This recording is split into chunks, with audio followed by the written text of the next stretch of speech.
Kollam Amrita school of ആയുർവേദയിൽ 2 ഗവേഷണ പരിപാടികൾക്ക് തുടക്കമായി. പ്രീ ഡയബറ്റിസ് ഗവേഷണ പദ്ധതി, സ്റ്റഡി സെന്റർ എന്നിവയാണ് ഉദ്ഘാടനം ചെയ്തത്. Karunagappally MLA CR Mahesh, Ochira block panchayat president S Geethakumari എന്നിവർ ഉദ്ഘാടനം നിർവഹിച്ചു. കേന്ദ്ര ആയുഷ് മന്ത്രാലയത്തിന്റെ ആയുർ സ്വാസ്ഥ്യ യോജനയിലൂടെ 1.4 കോടി രൂപയുടെ ഗ്രാന്റ് വഴിയാണ് കൊല്ലം അമൃത സ്കൂൾ ഓഫ് ആയുർവേദയിൽ പ്രീ ഡയബറ്റിക് ഗവേഷണ പദ്ധതി ആരംഭിച്ചിരിക്കുന്നത്. പ്രമേഹം വരുന്നതിന് മുമ്പുള്ള പ്രീ ഡയബറ്റിക് എന്ന അവസ്ഥ സൗജന്യമായി പരിശോധിച്ചു കണ്ടെത്തി ആയുർവേദ ചര്യകളും ആഹാര നിയന്ത്രണവും വ്യായാമവും ഉപയോഗിച്ച് നടത്തുന്ന ബൃഹത് ഗവേഷണ പദ്ധതിയാണിത്. 3 വർഷം കൊണ്ട് ഓച്ചിറ ബ്ലോക്ക് പഞ്ചായത്തിൽ നിന്നുള്ള 1000 പേർ പദ്ധതിയുടെ പ്രയോക്താക്കളാകും. റൂമറ്റോയിഡ് ആർത്രൈറ്റിസ് എന്ന ഓട്ടോ ഇമ്മ്യൂൺ രോഗത്തിൽ ആയുർവേദവും ആധുനിക വൈദ്യശാസ്ത്രവും ഉപയോഗിച്ചുള്ള ഗവേഷണ പദ്ധതിയിൽ തിരഞ്ഞെടുക്കപ്പെട്ട കേന്ദ്രമാണ് study centre.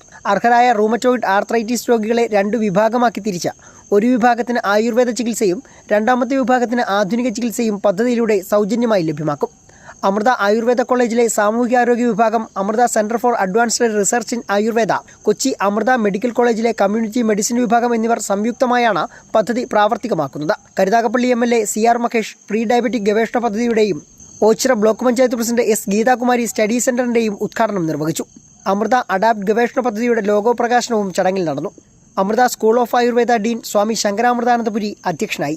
Alappad grama panchayat president U Ullas, Kerala ആരോഗ്യശാസ്ത്ര സർവകലാശാല registrar doctor Gopakumar S, Kollam ജില്ലാ medical officer doctor A Abhilash, Madurai AVN Arogya Ayurveda pharmacy managing director doctor Ramesh R Warrier, Amrita school of Ayurveda principal in charge doctor NV Ramesh തുടങ്ങിയവർ സംസാരിച്ചു. IKS അവാർഡ് നേടിയ അമൃത IKS സെന്ററിനും സ്പാർക്ക് സ്കോളർഷിപ്പ് നേടിയ വിദ്യാർത്ഥികൾക്കുമുള്ള അനുമോദനവും ചടങ്ങിൽ നടന്നു. അമൃത ന്യൂസ്, കൊല്ലം.